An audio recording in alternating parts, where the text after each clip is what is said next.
Hello, we will talk about soluble urokinase receptor and chronic kidney disease.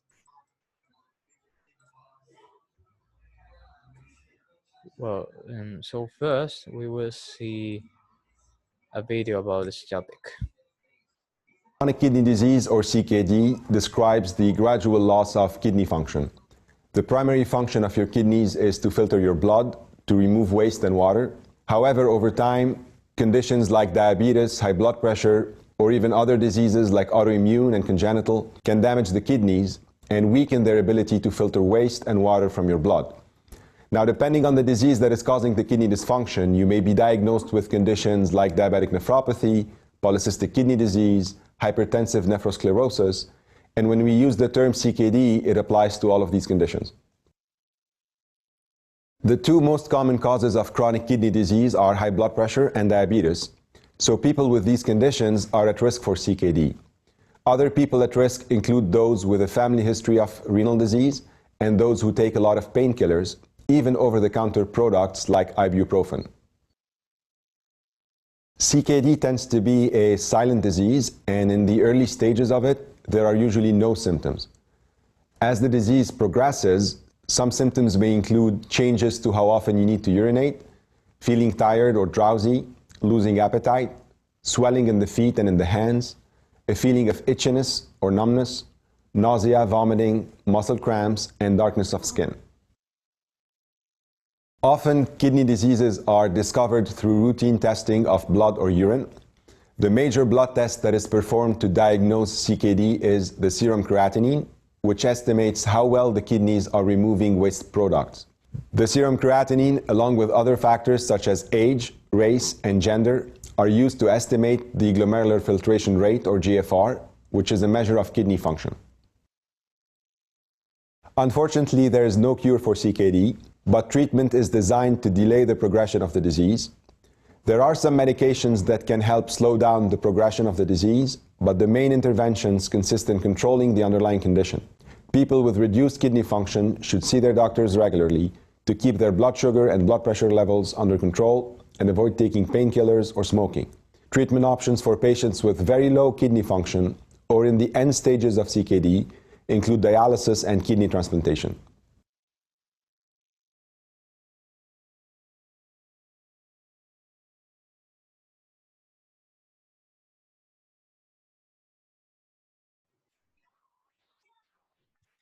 The definition: relatively high plasma levels of soluble urokinase type plasminogen activity receptor (SUPAR) have been associated with focal segmental glomerulosclerosis and poor clinical outcomes in patients with various conditions.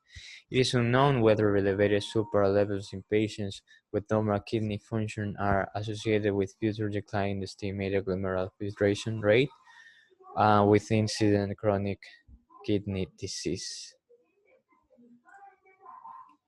We will see another video. It can also be referred to as chronic kidney disease, but failure, I guess, is the end stage. And chronic kidney failure is essentially where you have loss, an irreversible loss of the nephrons. And the nephrons are the functional units of your kidneys. And this can result in a toxic state, such as uremia. And we'll learn about that in this video. So here, before we go into chronic kidney failure, let's just recap the anatomy slightly. So here I'm drawing the kidneys. The kidneys connects to the ureter, to the bladder. Bladder stores urine, ready for micturition.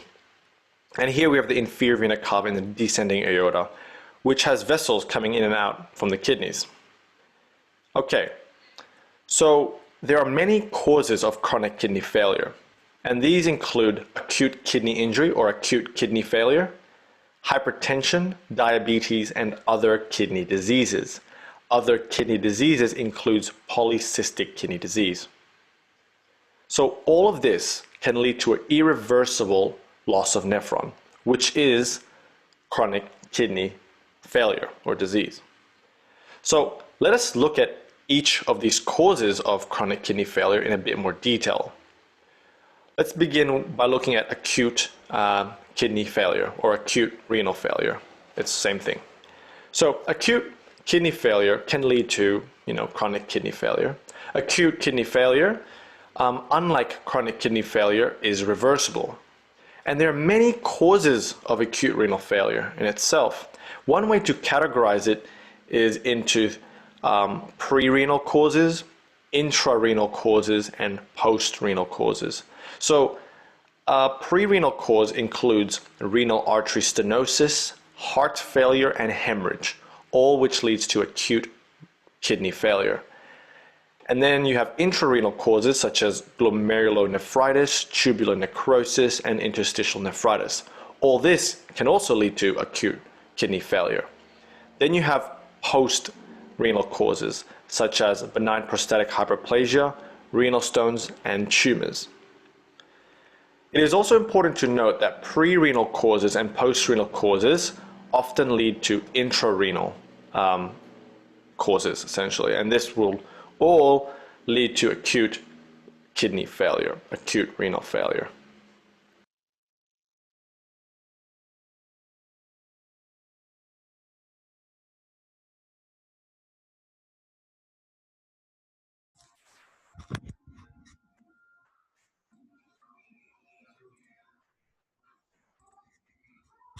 Applications in medicine. Inclusion of the suPAR level in a prediction model significantly improved discrimination of future risk of chronic kidney disease over a standard clinical model. Evidence that suPAR plays a pathogenic role in kidney disease has emerged mainly from studies of focal segmental glomerulosclerosis, in which suPAR was shown to activate integrin on podocytes, leading to effacement of food processes and proteinuria. We will see another video.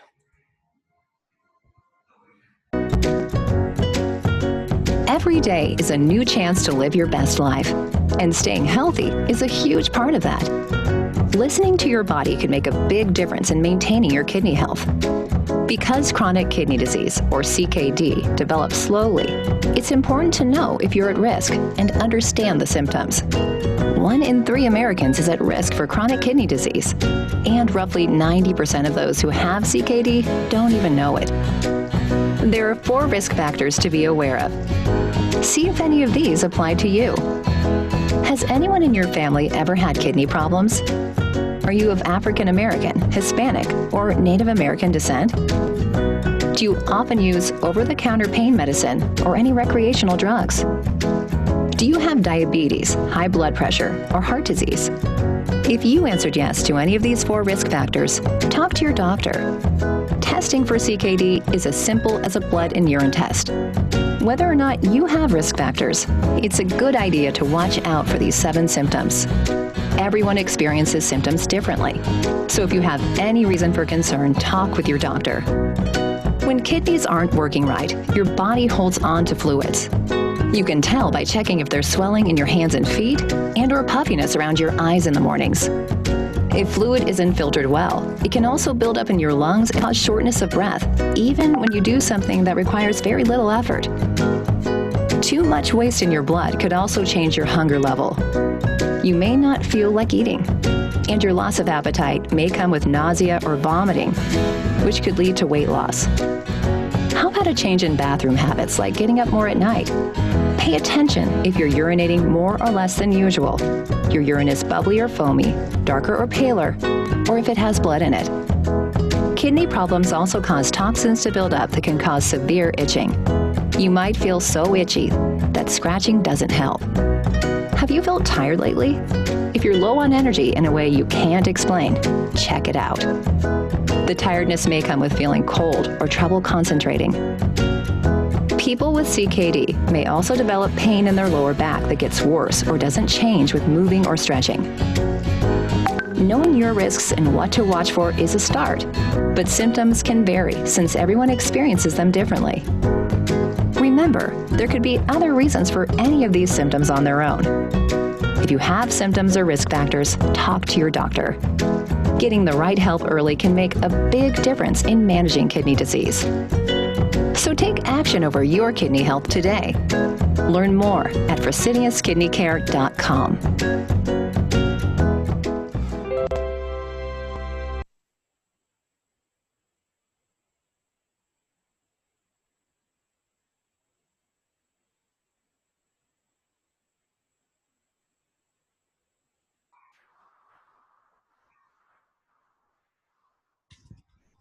The pros and cons.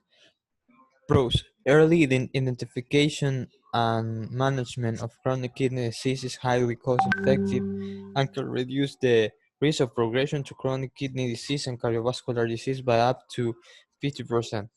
Well, cons, then there are considerable shortfalls in the diagnostic accuracy and sensitivity of these variables.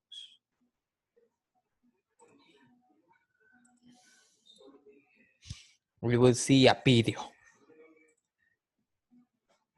Chronic kidney disease, or CKD, is a common complication in our patients with long-standing diabetes.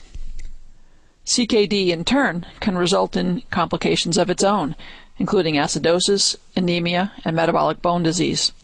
We can improve the outcomes in these patients by screening for, monitoring, and treating CKD complications, including early preparation for those patients who will need kidney replacement therapy. The Type 2 Diabetes Chronic Kidney Disease Algorithm Card was designed to help busy providers monitor and treat the multiple complications of CKD. Click on the link above to download and print a PDF of this card. Let me give you a brief overview of the card. CKD is defined as either an eGFR of less than 60 milliliters per minute or evidence of kidney damage, such as albuminuria, for at least 3 months. Staging of CKD, as shown on the card, is currently based on the eGFR.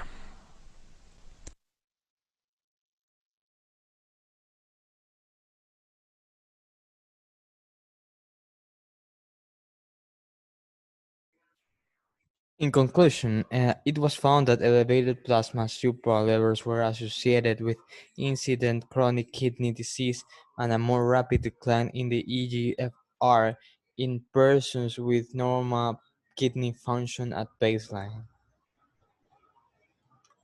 Thank you so much.